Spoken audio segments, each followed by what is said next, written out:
Have you ever been deep in the woods, miles from the nearest road, and felt the silence turn heavy?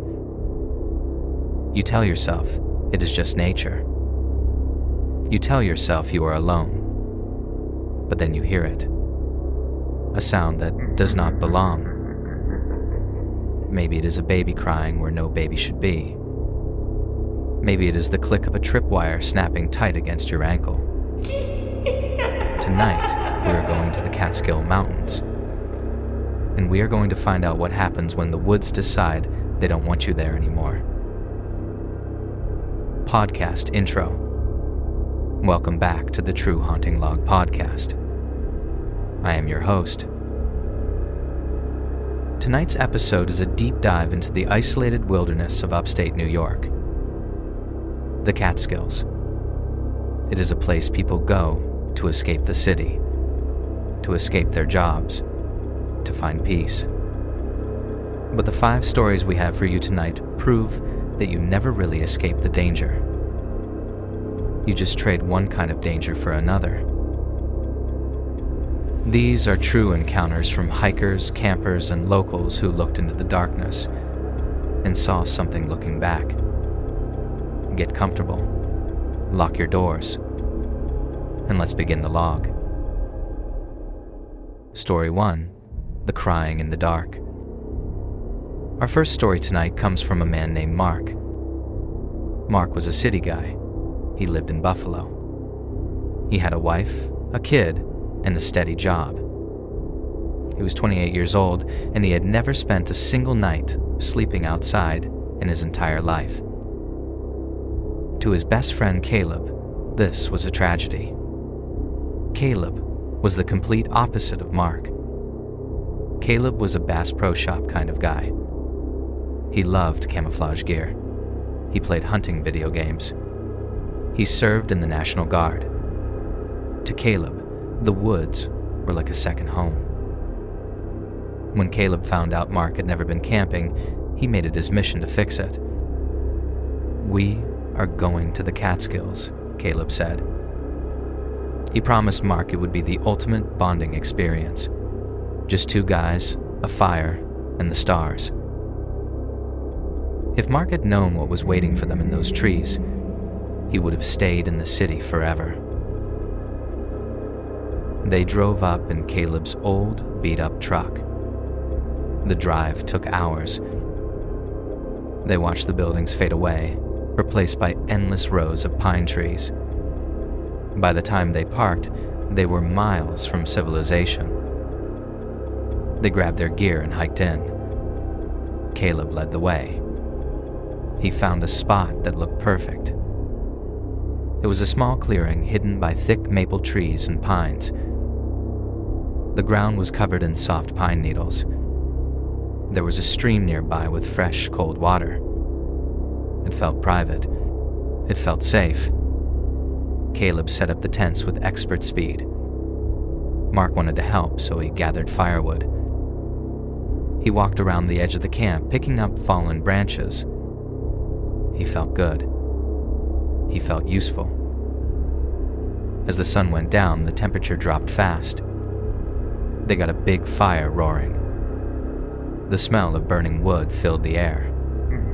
Caleb cooked dinner over the open flames. He made these sandwiches called pudgy pies. Just bread, peanut butter, and marshmallow fluff toasted in a metal iron. Mark ate it like it was the best meal of his life. For a few hours, everything was perfect. They laughed. They drank sodas. They watched the fire dance. It was exactly what camping was supposed to be. But fire burns fast. Around 10 p.m., the flames started to die down. The circle of light got smaller. The darkness of the woods seemed to step closer.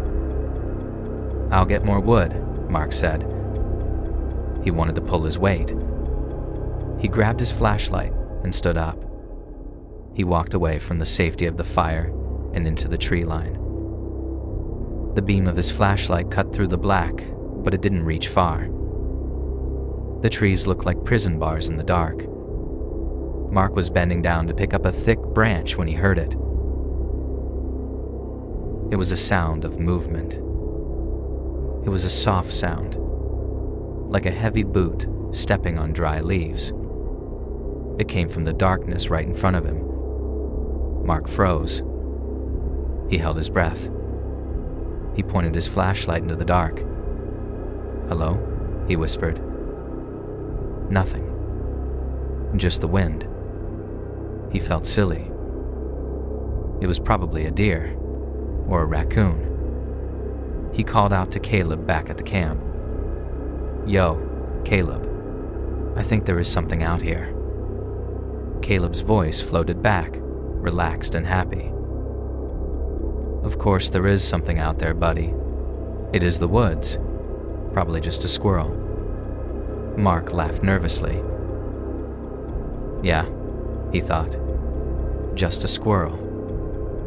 But the hair on his arms was standing up. He quickly grabbed the wood and power walked back to the fire. They built the fire back up. The light pushed the shadows away. They cracked open another soda. They relaxed. Mark started to forget about the noise. About 15 minutes passed. The woods were silent. And then, it happened again. The sound of heavy, rhythmic footsteps. This time, it was loud. And it was close. Just outside the ring of firelight. Both men went stiff. Caleb put his soda down slowly. He turned his head toward the sound. "Hey," Caleb yelled. His voice was deep and commanding. "Ain't nothing here for you, buddy. Move along now." It was the voice he used when he was in the military. Confident.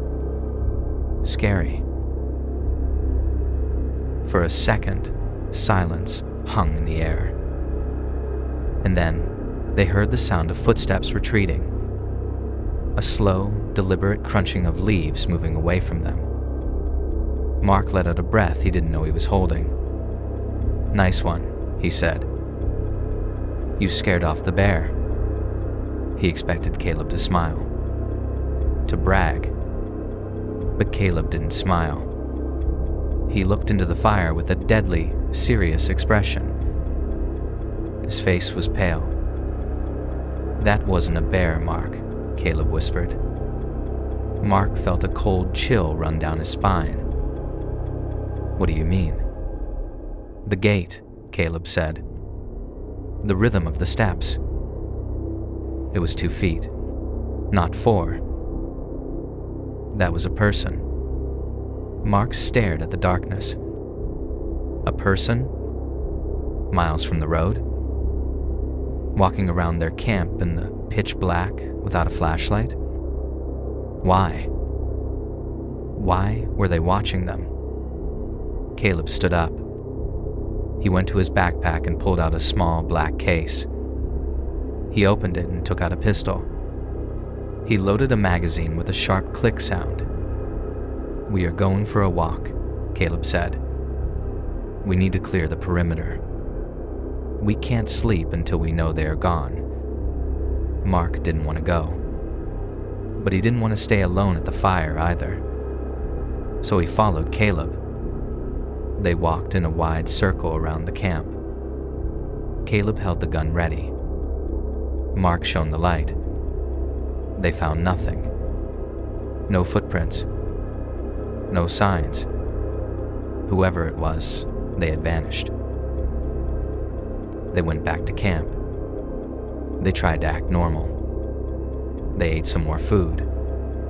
They drank a beer. Eventually, the fire died down again. It was time to sleep. "We will be fine," Caleb said. "I have the gun." They crawled into their separate tents. Mark lay on his sleeping pad. The ground felt hard as rock. He stared at the nylon roof of the tent. He strained his ears, listening to every rustle of the wind. Every snapping twig sounded like a footstep. Time passed. Mark heard Caleb start to snore softly. It made him feel a little better. If Caleb could sleep, maybe it was safe. Mark closed his eyes. He started to drift off. And then, the sound began. It started low. A whimper, coming from deep in the trees. Mark's eyes snapped open. His heart slammed against his ribs. What was that? Then it came again. Louder this time. Clearer. It was a cry. A high-pitched, desperate wail. It was a baby. Mark sat up in his sleeping bag. He couldn't believe his ears. A baby? Out here? It sounded like an infant in terrible pain. The sound triggered something deep inside him. The father instinct. It made him want to unzip the tent and run into the darkness to help. He scrambled to put his boots on. He unzipped his tent and ran across the clearing to Caleb's tent. "Caleb," he hissed. "Wake up." Caleb grunted and woke up. "What? What is it?" "Shh," Mark said. "Listen." They sat in the dark silence. 5 seconds passed. 10 seconds. And then, the sound ripped through the air again. A screaming, sobbing baby. Caleb's eyes went wide. He didn't ask questions. He grabbed his pistol immediately. "Bro, put the gun away," Mark whispered frantically. "It is a kid. Someone lost a baby out here. We have to go find it." Caleb grabbed Mark's arm. His grip was tight. Painful. "That is no kid, Mark," he said. His voice was shaking. "Listen again. Really listen." The cry happened again. Mark closed his eyes and focused. There was something wrong with it. It was too consistent. Too flat. It didn't have the breath of a real person. It sounded hollow. Tinny. Like it was coming from a speaker. And then, the true horror happened. A second cry started. From the exact opposite direction. Behind their tents. It was the exact same sound. The same pitch. The same length. It was a loop. "They are recordings," Caleb whispered. Mark felt sick. Someone or some group of people was standing in the dark, playing recordings of dying babies. Why? To lure them out? To separate them? To hunt them? Then a third cry started. Then a fourth. Suddenly, the forest was alive with screaming. It was a chaotic, deafening wall of noise. It was disorienting. Mark covered his ears. It felt like they were in a nightmare. Caleb couldn't take it anymore. He crawled out of the tent. He racked the slide on his gun. The metallic sound echoed. "We know you are there," Caleb screamed into the blackness. "We have guns. Leave us alone." Click. Silence. The noise cut off instantly. All of it. At the exact same second. That silence was worse than the screaming. It meant they were listening. It meant they were coordinated. "We leave," Caleb said. "Right now." "But it is pitch black," Mark stammered. "We will get lost." "I don't care," Caleb said. "If we stay here, we are dead. Pack your stuff. Do not turn on your flashlight." "Why?"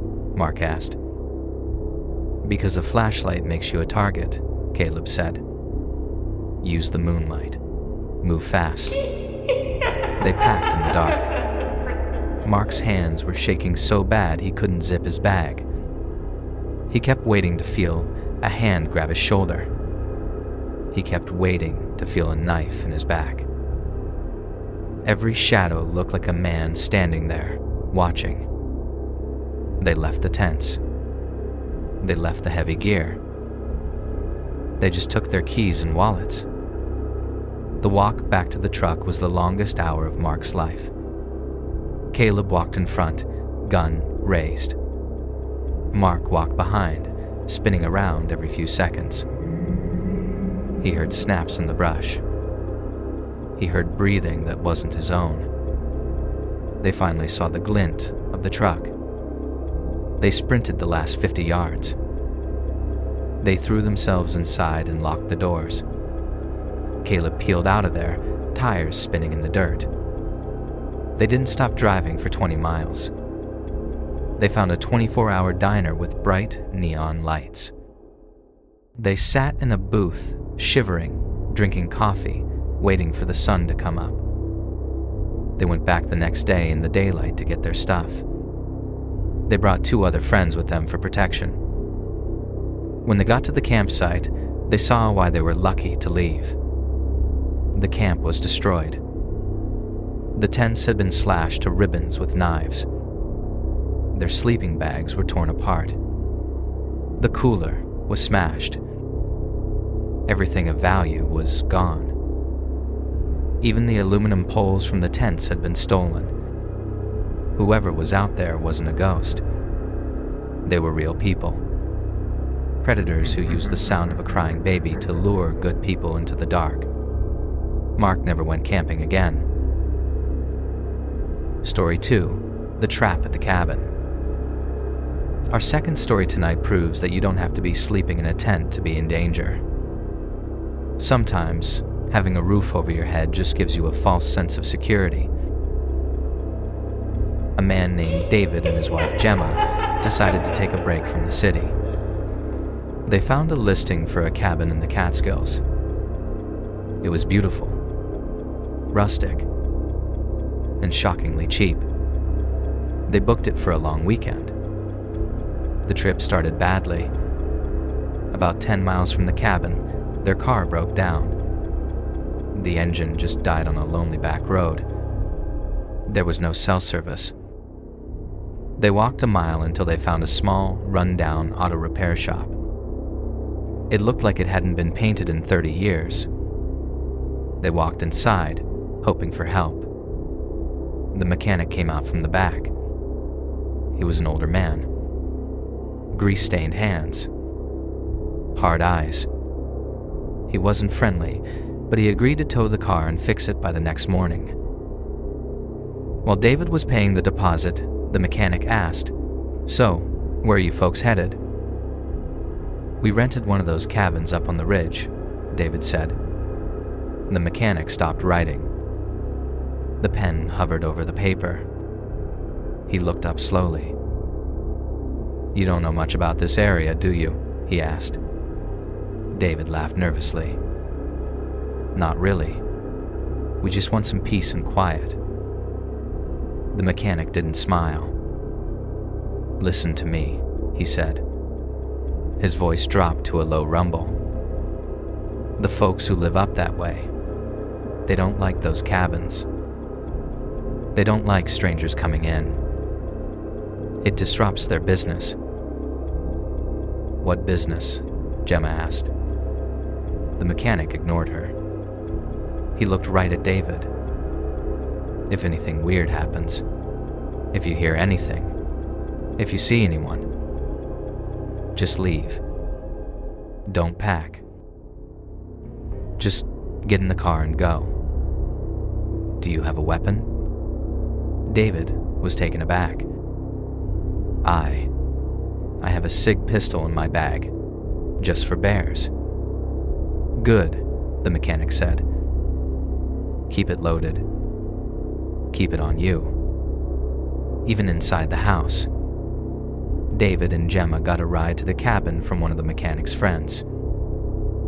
The ride was silent, uncomfortable. Gemma was angry. "That old guy was just trying to scare us," she said. "He hates city people. He wants to ruin our trip." David wasn't so sure. The mechanic hadn't seemed hateful. He seemed worried. They arrived at the cabin. It was lovely. It was built from heavy logs nestled deep in the woods. It felt isolated, miles from anyone. They unpacked. They tried to relax. They made dinner and drank wine. That night, David couldn't sleep. The woods were loud. Too loud. He kept hearing things that didn't sound like animals. At one point, he thought he heard a scratching sound on the outside of the cabin wall, like a fingernail dragging across the wood. He checked the windows. Nothing. Just the black forest staring back. Morning came. The sun was shining. The fear from the night before seemed silly in the daylight. They made coffee and sat on the front porch, enjoying the fresh air. "See," Gemma said. "It is paradise." David nodded. He looked out at the hiking trail that led away from the cabin into the woods. He was scanning the trees, looking for birds. Then he saw it. About 30 yards down the trail, something looked wrong. A large tree branch was bent at an unnatural angle. "I'm going to go check that out," David said. He put his coffee down. He walked off the porch and down the path. As he got closer, he realized it wasn't just a bent branch. It was a mechanism. Someone had taken a heavy, thick log, maybe 50 pounds, and hoisted it up into the tree. It was jammed between two branches, held in place by a precarious stick. David looked closer. Tied to the stick was a thin, translucent wire. Fishing line. His eyes followed the line down from the tree, all the way to the ground. The line ran across the dirt path about 6 inches off the ground. It was tied to a root on the other side. It was a tripwire. David froze. He looked back at his own footprints. He had stopped just 10 feet away from the wire. If he had been walking normally, looking at the birds, looking at his wife, his foot would have caught that line. "Gemma," he yelled. "Stay back." Gemma ran out, looking panicked. "What? What is it?" "Look," David pointed. He picked up a long, dead branch from the ground.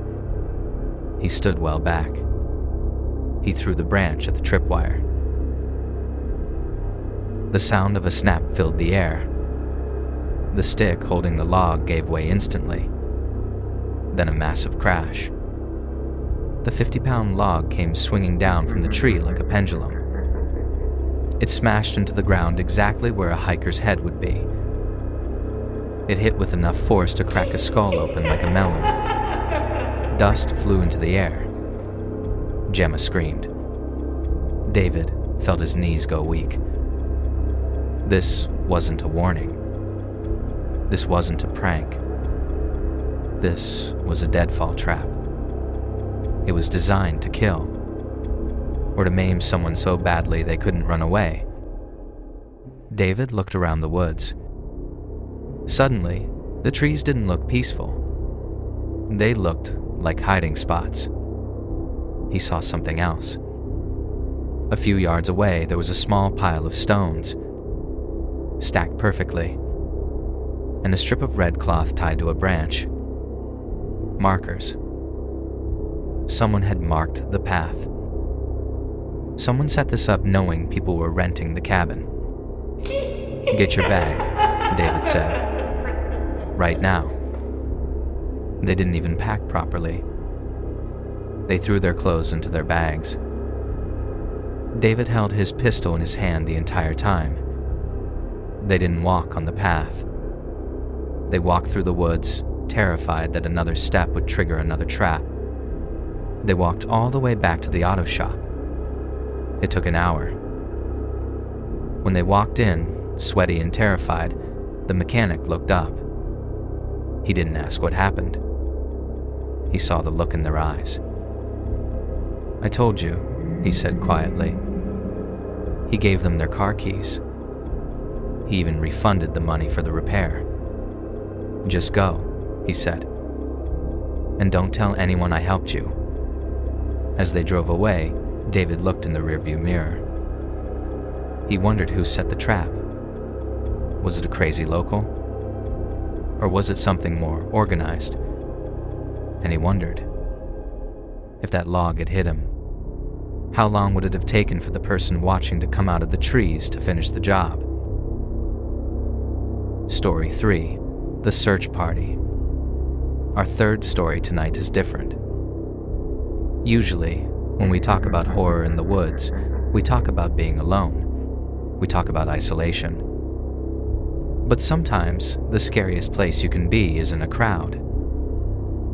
Because when you are standing in a line of strangers, shoulder to shoulder, you never really know who is standing next to you. You don't know if they are there to help find the missing, or if they are there to make sure the missing are never found. This story comes from a man named Robert.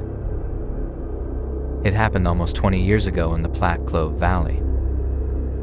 It was a cold, bitter morning in late November.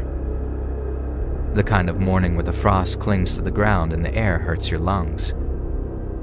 A 6-year-old boy had vanished. His name was Danny. His parents said he had been playing in the yard when he saw a stray dog. He chased the dog into the tree line, and he never came back out. The police put out a call for volunteers. They needed bodies. They needed eyes. Robert was retired, and he felt a duty to help. He drove his truck to the command center at the trailhead. There were about 50 volunteers there. It was a mix of locals, hikers, and worried parents. The police organized them into a search grid. They were told to walk in a straight line, keeping 10 feet apart. They were told to look under every log, behind every bush, and they were told to scream the boy's name until their voices gave out. The search began. Within an hour, the weather turned. A cold, miserable rain started to fall. It turned the dirt into slick mud. It soaked through their coats. But nobody stopped. The thought of a 6-year-old boy out there alone in the freezing rain kept them moving. "Danny," they yelled. "Danny, can you hear us?" The woods remained silent. It was around 2 p.m. when Robert noticed him. There was a man in their volunteer group who stood out. Not because of what he was doing, but because of what he wasn't doing. The man was wearing a faded, dirty, green jacket. It looked military, but old. He kept his hood pulled low over his face, hiding his eyes in shadow. He walked with a strange, cautious rhythm. Everyone else was yelling the boy's name, but the man in the green jacket stayed silent. He walked with his hands buried deep in his pockets. His head was down. He didn't look under bushes. He didn't look behind trees. He looked like he was just going through the motions. Robert kept an eye on him. He told himself maybe the guy was just shy, or maybe he was tired. But as the afternoon wore on, the man's behavior got stranger. The search line was moving through a difficult section of the forest. Ahead of them lay a ravine.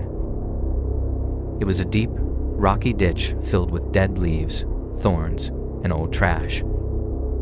It was dangerous, but it was also exactly the kind of place a scared, injured child might fall into. As the line approached the ravine, Robert watched the man in the green jacket. He drifted. He was supposed to walk straight through the area. Instead, he sidestepped. He moved to his left, invading the personal space of the searcher next to him. He walked around the edge of the ravine, keeping a wide distance from the drop. Robert frowned. Why would he avoid the most likely spot for the boy to be? Then, Robert saw him look. The man paused for a split second. He pulled a flashlight from his pocket and shined the beam down into the darkest part of the ravine. The light lingered there for a moment. He stared at the specific pile of leaves. And then, he jerked the light away. Quickly. He put the light away and sped up, walking away from the spot as fast as he could without running. Robert felt a knot form in his stomach. It was a gut feeling. A primal warning. He knows something. The rest of the group moved past the ravine. They didn't notice. They were too tired. Too cold. Robert made a choice. He waited until the man in the green jacket was about 30 yards ahead. Then, he broke formation. He doubled back. He walked to the edge of the ravine. His heart was pounding in his chest. He was terrified of what he might see. He expected to see a small boot or a jacket. He clicked his own flashlight on to full power.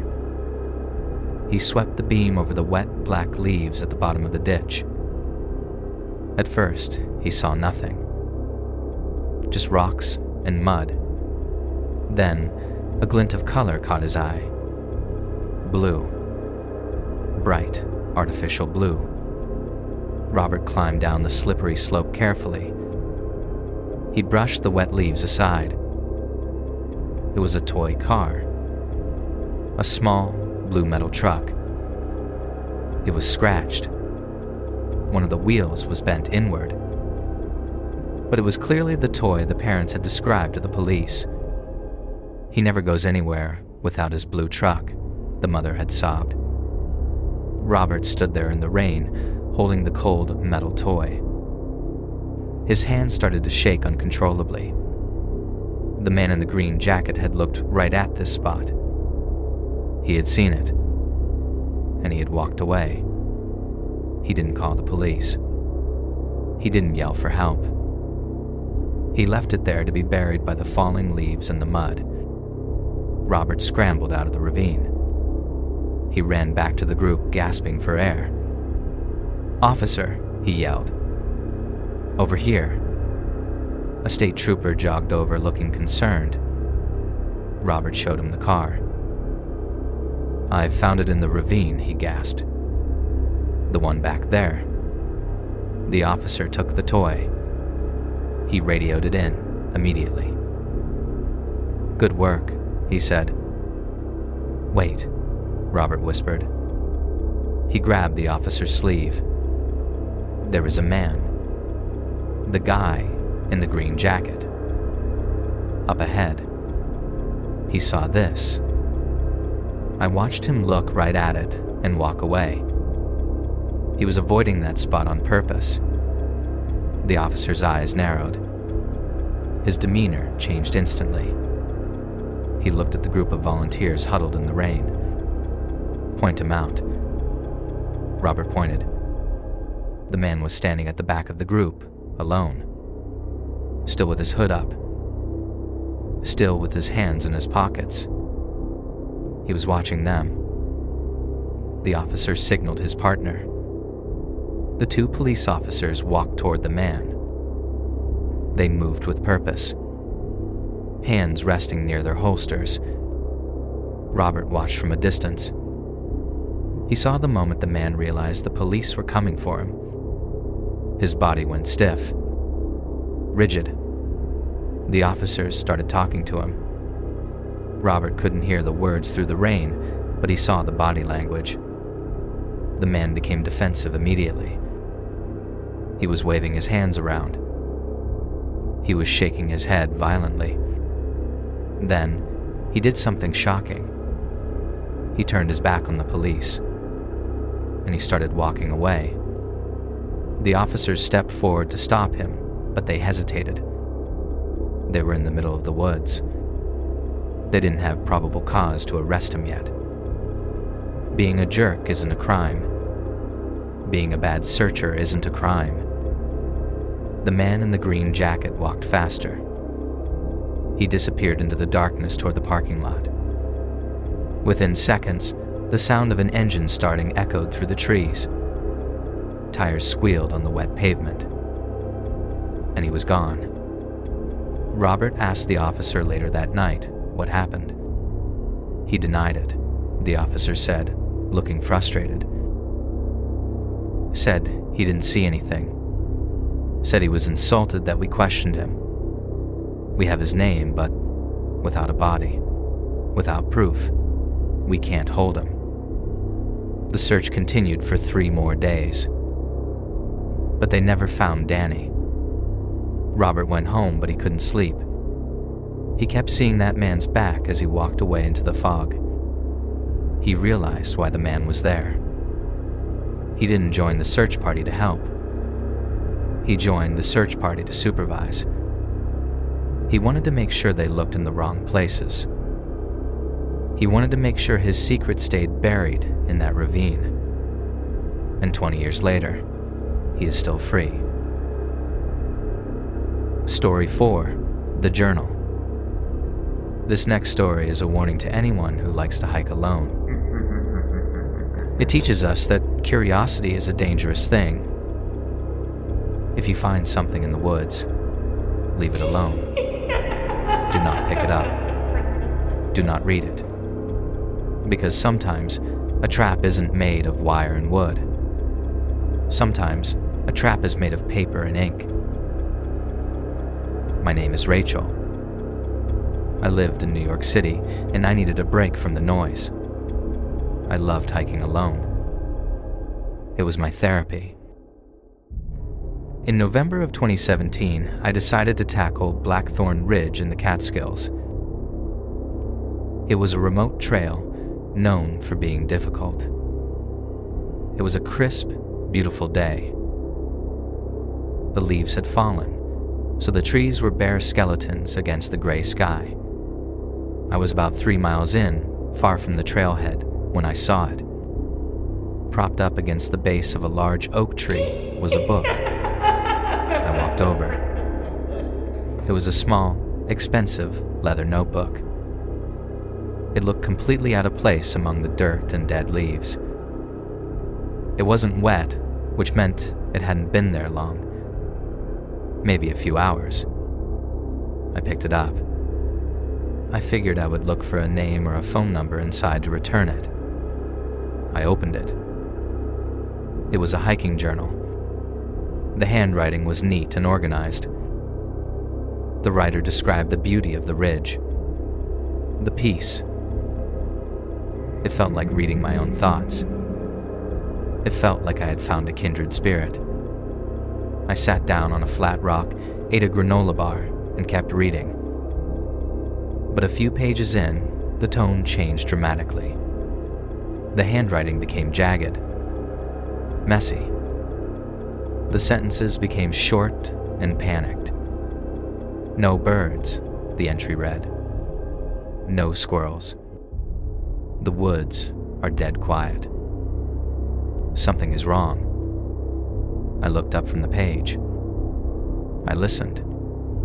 A cold realization hit me. The writer was right. The birds had stopped singing. The forest around me was completely silent. Not even the wind was moving the branches. I looked back at the book. I read the next line. Predator in area. Saw footprints. Human boots. But he wasn't on the trail. He was hiding behind the trees. My heart started to beat faster. I flipped to the final entry. The pen had been pressed so hard into the paper that it tore through to the next page. Hollow CRAG. Do not go to Hollow Crag. Warn the others. Stay away. I closed the book. My hands were sweating. I pulled out my map. My finger traced the red line of my hiking route. My stomach dropped. Hollow Crag was the next waypoint. It was a massive, bowl-shaped clearing about a mile ahead. Because of the steep cliffs on either side, it was the only way through the ridge. To go back meant a 4-hour detour in the dark. It's just a prank, I told myself. Someone wrote this to scare tourists. It is like a ghost story. I stood up and started walking. But my senses were on high alert now. Every shadow looked like a man hiding. Every rustle sounded like a footstep. About 20 minutes later, I heard it. The sound of a snap. It was loud, violent, like a thick branch being broken over a knee, and it came from directly behind me. I spun around. The trail was empty. Just trees. Hello? I called out. Silence. But I knew. The snap wasn't an animal. It was a signal. Someone was letting me know they were there. I started walking faster. Almost a jog. I needed to get across Hollow Crag and get to the ranger station on the other side. I reached the edge of the crag. It was exactly as described. A wide, open field of dead yellow grass surrounded by dense forest. It felt like a stage, and I was the actor stepping into the spotlight. I took a deep breath and stepped out into the open. I walked fast, eyes focused on the tree line on the other side. Halfway across, I looked to my right. There he was. A man stepped out of the trees. He wasn't a hiker. He was tall and broad. He was wearing strange clothes, mismatched fabrics, layers of flannel and wool that looked dirty and old, like he had taken them from other people. He didn't yell. He didn't wave. He just stood there, staring at me. I froze. Then, movement to my left caught my eye. A second man stepped out of the trees on the other side of the clearing. He was moving differently. He was crouching low, moving fast. They weren't just following me. They were flanking me, like wolves hunting a deer. They had coordinated this. They had waited for me to enter the open space. The man on the right pointed at me. A gruff, deep voice shouted across the field. "She is running. Get her." Panic exploded in my chest. Pure, blind terror. I didn't think. I just reacted. I sprinted. I ran toward the trail on the far side. My heavy backpack bounced against my spine, bruising me. I heard heavy boots hitting the ground behind me. They were chasing me. Openly. I hit the tree line and dove into the brush. I didn't stay on the trail. The trail was a trap. I ran through the thorns. Branches whipped my face, drawing blood. I tripped over roots, scrambling on my hands and knees in the dirt, getting up and running again. I could hear them crashing through the woods behind me. They were fast. They knew the terrain better than I did. "Over there," one of them yelled. He sounded close. Too close. I ran until my lungs felt like they were bleeding.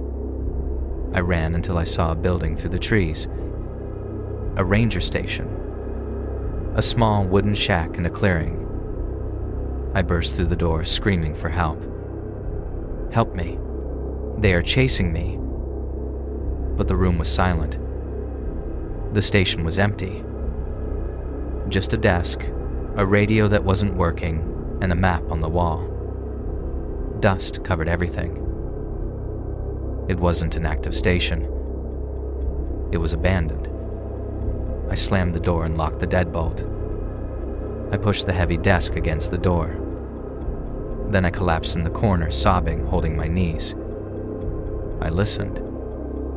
Outside, the footsteps stopped. I heard heavy breathing on the other side of the door. I heard the handle jiggle. The sound of the lock clicking. Locked. A moment of silence. Then, a heavy thud against the wood, like a fist hitting the door. Then, nothing. They didn't try to break it down. They knew I was trapped. They knew I had nowhere to go. They were playing with me.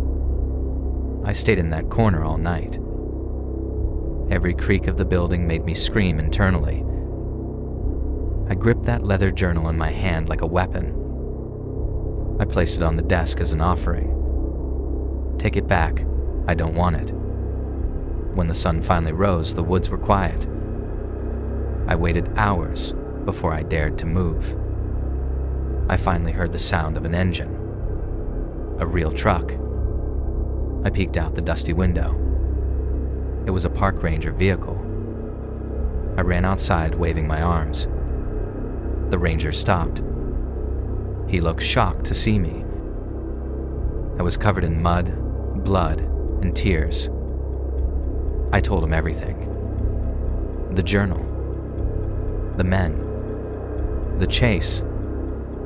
I told him about the abandoned station. I expected him to call the SWAT team. I expected sirens. Instead, the ranger just sighed. He looked tired. Yeah, he said. We know about the men near Hollow Crag. You know? I screamed. Why aren't you arresting them?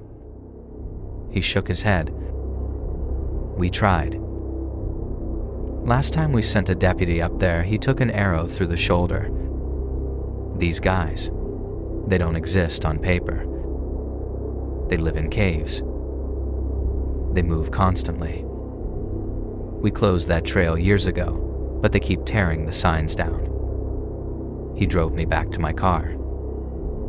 I realized then that the woods didn't belong to the state. They didn't belong to the rangers. They belonged to the men in the mismatched clothes. And I was just lucky they decided to let me go. Story 5. The Trail Camera. Our final story is the shortest, but for me, it is the most disturbing. It is about technology. We use trail cameras to see nature when we aren't there. But sometimes the camera catches something that isn't nature. Something that looks human but acts like a beast.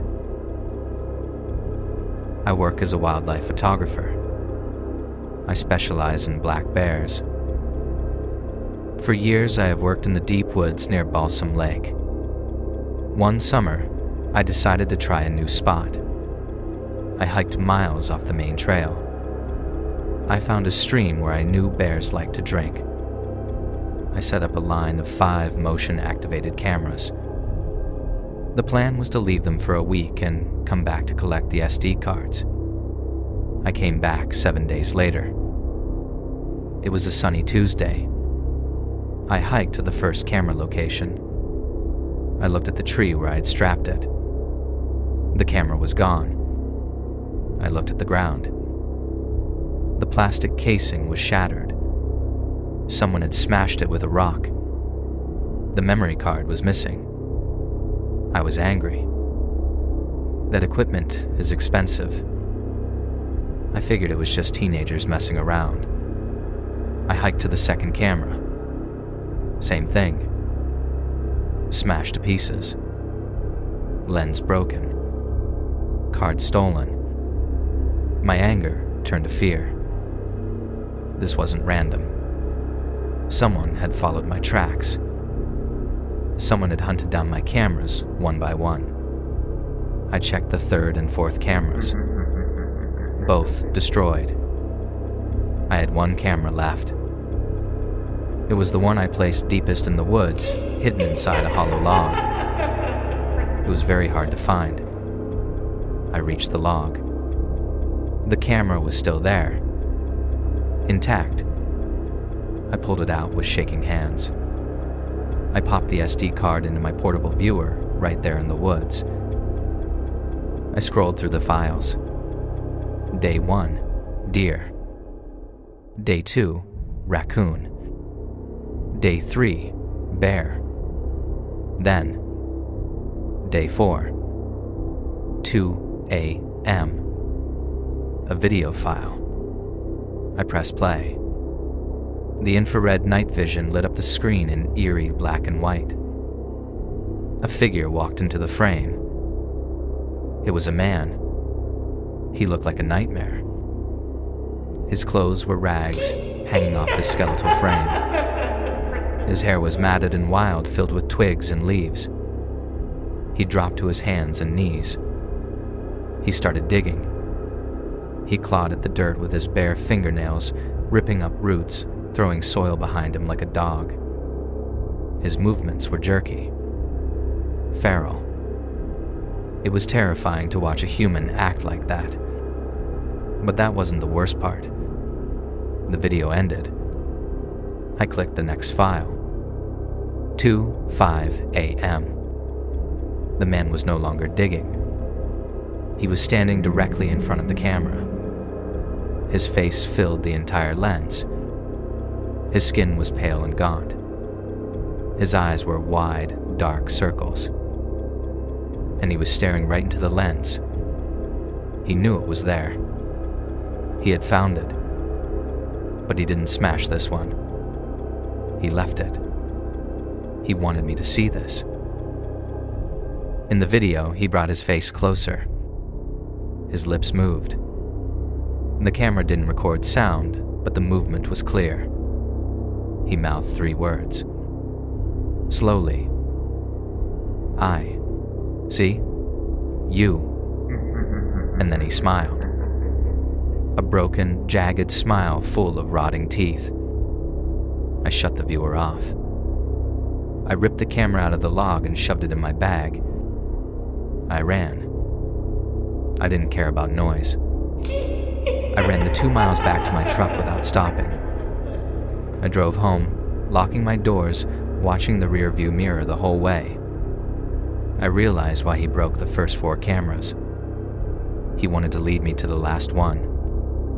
He wanted me to know that while I was watching the bears, he was watching me. I never went back to Balsam Lake. But sometimes, late at night, I look out my bedroom window toward the tree line, and I wonder if he ever decided to follow me home. Thank you for listening to this episode of the True Haunting Log. We made it out of the woods tonight, but others were not so lucky. If these stories sent a chill down your spine, please hit that like button and subscribe to the channel. It helps us keep the fire burning. Leave a comment below. Tell me, have you ever found something in the woods that didn't belong? Share this video with a friend who loves to camp, or maybe with a friend you want to scare. Do you have a story that keeps you awake? Did you see something in the shadows that you can't explain? Email your true story to truehauntinglog@gmail.com. Follow the instructions in the description, and maybe your nightmare will be the next one we share. Until next time, lock your doors, check your back seat, and for the love of God, stay out of the woods.